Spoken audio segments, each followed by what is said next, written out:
ตามติดชีวิตคนลาวในไทยมื้อนี้เราจะพาทุกคนบินลัดฟ้าไปเมืองที่มักฝรั่งเป็นสิ่งที่ผิดกฎหมายและค่าครองชีพแพงอันดับต้นๆของโลกเฮามาเปิดคลิปนี้กันอยู่ที่สนามบิน KL มากินข้าวก่อนออกบินเนาะต่อจากคลิปก่อนที่เฮาเที่ยวมาเลเซียกันแล้วเฮาก็จะบินไปสิงคโปร์ต่อจ้าเมื่อยแฮงหน้าตาก็จะออกแนวแบบเพลียๆสิงคโปร์แล้วป่านนี้จิกสิเดมีอารมณ์ถ่ายวิดีโอเฮาก็บินตอนแรงคือเก่าเลยเนาะมันก็จะเมื่อยในจักหน่อยตอนนี้ก็ฮอดสิงคโปร์แล้วก็ผ่านตม.มาแล้วเรียบร้อยบ่มีปัญหาหยังเลยแล้วตอนนี้สิ่งที่พวกเฮาจะต้องเฮ็ดก็คือไปขึ้น MRT ไปโรงแรมแต่ว่าอยู่เทอร์มินอลที่พวกเฮาอยู่น่ะบ่มี MRT ดังนั้นก็ต้องขี่สกายเทรนไปเทอร์มินอล3เพื่อไปขึ้น MRT ไปโรงแรมกันจ้าคือมาฮอดก็ถือว่าดึกเติบแล้วนะทุกคนประมาณ 9:00 น 10:00 นกลางคืน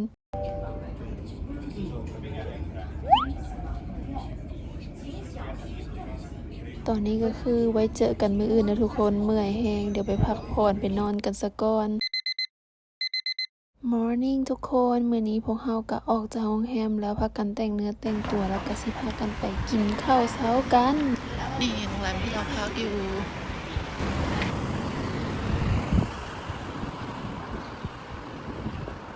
ข้าวเช้าของพวกเฮาในมื้อนี้ก็จะไปกินข้าวมันไก่เห็นใน Google Map ใกล้ๆโรงแรมก็พากันย่างไปตามแมปกันเลยอันที่จริงแล้วแม่นเทื่อนี้เป็นเทื่อที่2ที่รัฐได้มาสิงคโปร์เทื่อก่อนนะมาไหว้พระตามลิสต์ที่ทุกคนเห็นที่รัฐขึ้นไว้ให้เบิ่งแล้วเทื่อนี้ก็จะมาไหว้คืนคือเก่าเนาะรู้สึกว่าบางอย่างที่ขอพรเพิ่นไปก็รู้สึกว่าได้ผลเฮาก็เลยจะมาไหว้พระคืนเอาเป็นว่าเป้าหมายหลักๆในทริปนี้ก็คือมาไหว้พระคืนและอีกอย่างหนึ่งก็คือสำคัญบ่แพ้กันแม่นการมาปั่นรถถีบลัดมาเทื่อก่อนติดใจแฮงทุกคนกันเลยมาซ้ำอีกตอนนี้มาฮอดร้านข้าวมันไก่ของพวกเฮาแล้วร้านเพิ่นก็ตกแต่งแบบงามอีหลีพวกเฮาก็สั่งข้าวมันไก่มากินลัดอยากบอกว่าร้านนี้แซ่บทุกคนมาตามกูโกนี่บ่ผิดหวังเลยหลังจากกินข้าวแล้วพวกเฮาก็มานั่งรถเมล์เพื่อจะไปวัดทำอิฐของพวกเฮาแล้วจ้าอยากบอกว่าการเดินทางลักๆในทริปนี้ก็คือรถเมล์นั่ง MRT แล้วก็ย่าง3อย่างนี้จ้านั่งรถเมล์ไปแบบเพลินๆแอร์เย็นๆประมาณ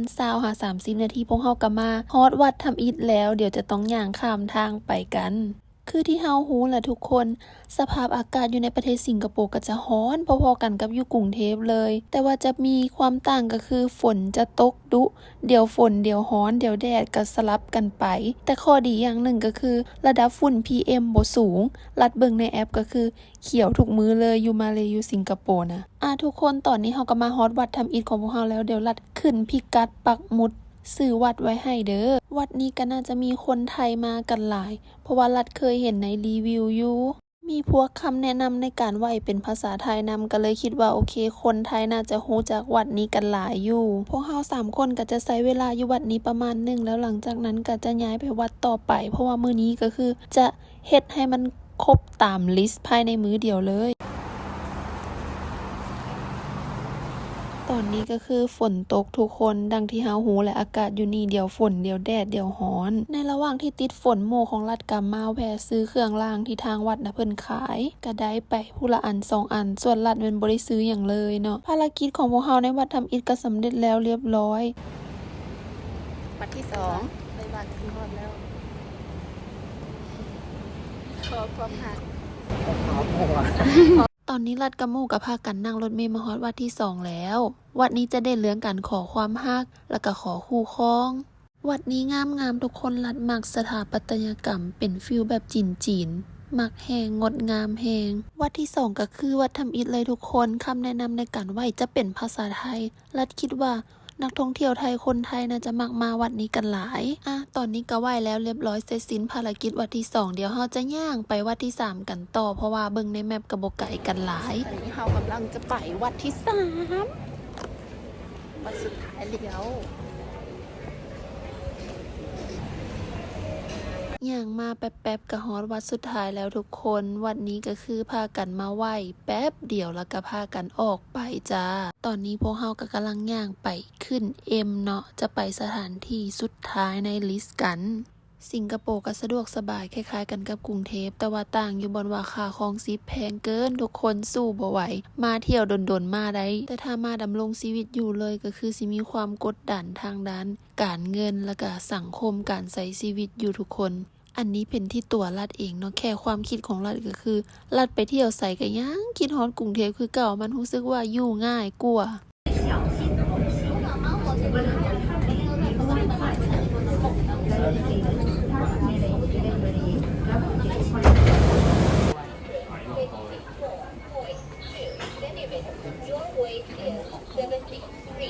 ยังบ่ได้ออกจาก MRT ยังบ่ได้ไปฮอดไสพวกเฮา3คนก็พากันมาแวะอยู่โซนนี้ก่อนทุกคนเป็นโซนแบบมีเครื่องวัดความดันลวงสูงน้ำหนักแล้วก็ประมวลห่างกายของเฮาอ่อมแก่มากๆก็พากันมาวัดมาหยังแหละ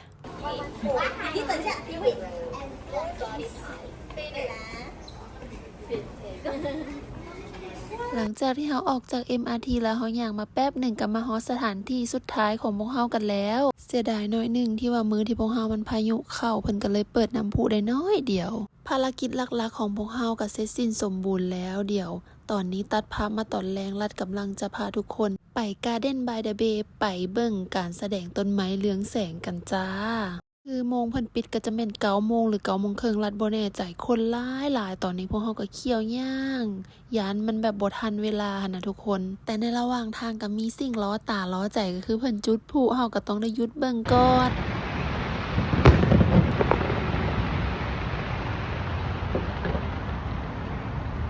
เอาหมดแล้วหรอเบิ่งผู้แล้วก็พากันย่างมาเดี๋ยวจะบ่ทันการแสดงซุปเปอร์ทรีของเฮากันจ้าวิวก็งามแม่นอยู่ค่าของสีแพงแต่ว่าการแสดงต่างๆและสถานที่ที่รัดพาไปแม่นเข้าชมฟรีเด้อ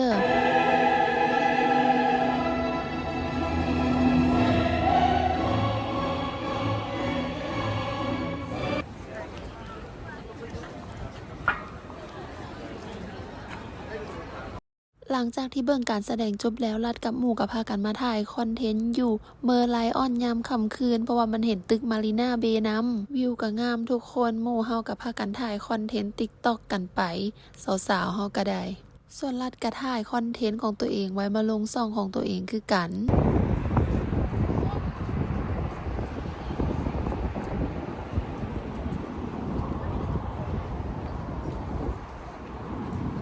ตอนนี้ก็เป็นเวลาดึกพอสมควรหลังจากถ่ายรูปถ่ายคอนเทนต์กันแบบจุใจแล้วพวกเขาก็เตรียมตัวไปขึ้นรถเมล์กับโรงแรม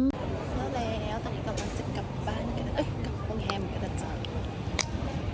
เป็นสภาพยังไงหรือเปล่าก่อนที่จะเป็นลัดรถเมล์กับโรงแรมพวกเขาก็มาแวะซื้อน้ำมักไม้กันอยู่นี่ซะก่อนมื้อนี้ก็ถือว่าสำเร็จภารกิจการไหว้พระไหว้ขอพรตามลิสต์ของพวกเราเดี๋ยวตอนนี้พวกเราจะขอกลับโรงแรมไปพักผ่อนไปนอนเอาแห้งแล้วเจอกันใหม่มื้ออื่นเด้อเจ้า Morning เจไปโดดต่อ มื้อที่3ผู้ดิสิกลับแล้ว กองมือกองสิกลับแล้วมื้อที่3อยู่สิงคโปร์พวกเฮาก็กลับมื้ออื่นหั่นละ4 มื้อ 3 คืนเฮาย้ายโรงแรมมาอีกโรงแรมนึงตอนนี้ก็กำลังย่างรอเบิ่งบ้านเบิ่งเมืองเพิ่นอันนี้เป็นครั้งที่2กับการมาสิงคโปร์แล้วนะจ๊ะเลาะไปเลาะมาโดนๆบ่ได้แม่นอย่างนะทุกคนหมู่อยากกินกล้วยทอดก็มาซื้อกล้วยทอดกันอันนี้เป็นร้านคนไทย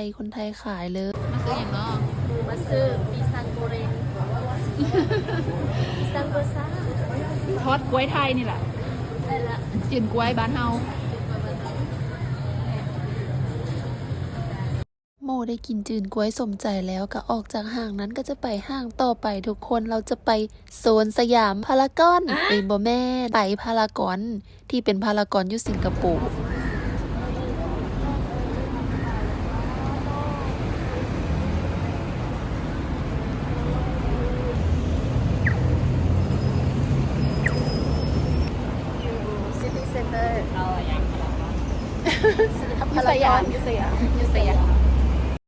นี่เห็นบอทุกคนมันคือพารากอนอีหลีแต่บ่แม่นสยามพารากอนคือพารากอนอยู่สิงคโปร์นั่นเองตอนนี้เฮาจะไปซื้อเฮทีกินกันเพราะว่ารัดตามใจหมู่แล้วหมู่ก็ต้องตามใจเฮาเพื่อมาซื้อเครื่องดื่มที่เฮาอยากลอง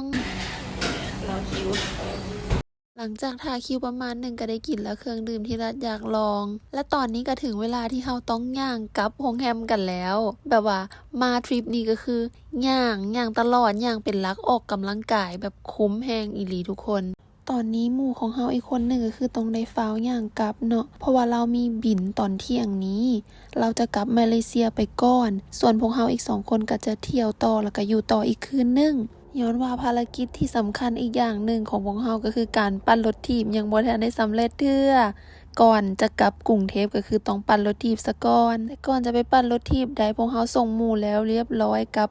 ไปสนามบินแล้วพวกเราก็จะพากันมากินข้าวเที่ยงซะก่อนข้าวเที่ยงก็ง่ายๆกินอาหารใกล้ๆกับโรงแรมอันนี้เป็นเมนูเส้นบ่เคยกินจากเทื่อทุกคนครั้งแรกคือกันเส้นมันจะฟีลคล้ายๆเส้นบุกบ่ต้องตัวตามความจริง มันจะจืดแต่ว่าแซ่บ โอเค จะจางค่ะว่า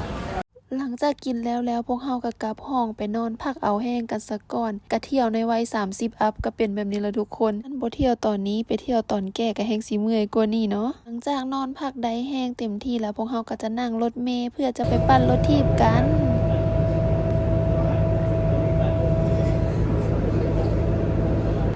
บรรยากาศตอนยามแลงคักเวอร์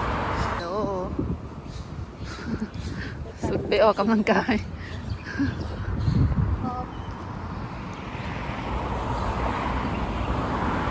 ทริปก่อนกลับบ้านปิดท้ายทริปนี้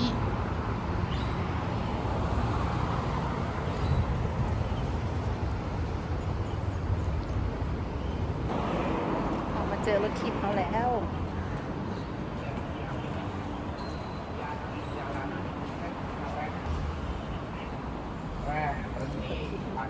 Oh iya. Iya juga.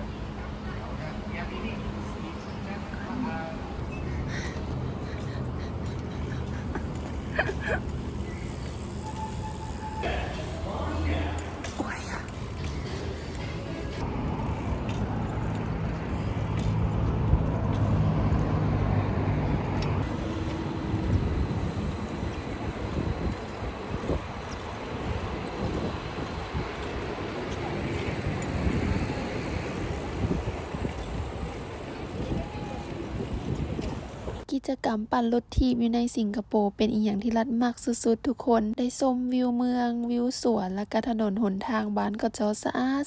ด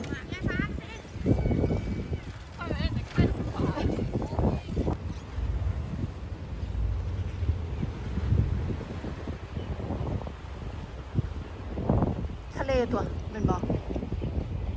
แต่มันโมเมนต์ชายหาดเนาะเป็นป้าตะเวนหลังจากได้ปั่นรถถีบแล้วก็ถือว่าทริปนี้ complete แล้วนะทุกคนเดี๋ยวตอนนี้พวกเราก็จะไปหากินข้าวแรงกันก่อนกลับโรงแรมอันนี้ในมาร์เก็ตที่พวกเราเคยมากันสุดก่อนแต่ว่ารัดบ่จื้อว่าซื้อหยังมาแล้วก็พากันสั่งกุ้งสั่งทะเลแล้วก็อาหารจีนมากิน กุ้งเน้น โอเค กินเลยครับ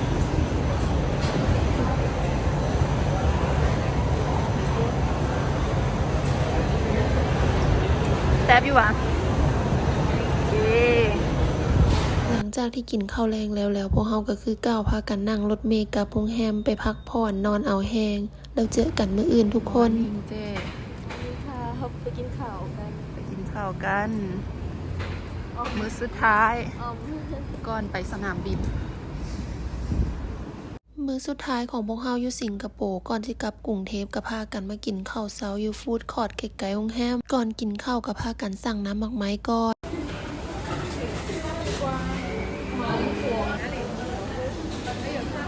我要一杯detox swimming 要冰小冰快四。你是哪里人？老挝人老挝。你哎，việt nam。你知道吗áo biết nói tiếng Việt luôn Biết nói tiếng Việt luôn hả? đúng Trời ơi, sao họp giỏi họp vậy? họp ở bên Sài Gòn เมื่อกี้นี้เจอพนักงานขายน้ำหมักไม้เป็นคนเวียดทุกคนที่แรกรัดว่าจะซ้อมภาษาจีนของตัวเองเพราะว่าเฮียนมาเกือบฮอดปีแล้วยังบ่ค่อยได้ไซส์เลยมาสิงคโปร์ก็ส่วนหลายไซส์แต่อังกฤษ กำลังสิซ้อมภาษาจีนผัดพนักงานเป็นคนเวียดกันเลยได้ลมเวียดยาวเลย และข้าวเช้าในมื้อนี้ของพวกเฮาก็กินเป็นเมนูเส้นที่จริงก็บ่ได้เปลืองหลายมาเที่ยวสิงคโปร์พวกเฮากินในฟู้ดคอร์ทเป็นส่วนใหญ่เดี๋ยวหลังจากกินข้าวแล้วพวกเฮาก็จะกลับไปเอากระเป๋าโยงแฮมเพื่อที่จะไปขึ้นรถเมล์เพื่อออกไปสนามบินกันอันที่จริงพวกเฮาอยากไปเลาะสถานที่อื่นก่อนก็ได้นะเพราะว่าไฟของพวกเฮานะมีบินตอนแรกแต่ใจของพวกเฮานะก็คืออยู่กรุงเทพแล้วตอนนี้ก็เลยว่าโอเคออกไปกินข้าวเที่ยงแล้วก็นั่งเล่นอยู่สนามบินเอาและอีกอย่างหนึ่งก็คือได้รับเมลแบบจากทางสายการบินเปลี่ยนไฟล์ 2-3 เทื่อแล้วพวกเฮาก็เลยว่าออกไปอยู่สนามบินดีกว่าว่ามีอีหยังเกิดขึ้นมาก็จะได้แบบทันเวลาลัดกับหมู่ก็นั่งบัสไปสนามบินประมาณ1 ชั่วโมงกว่าก็ฮอดแล้ว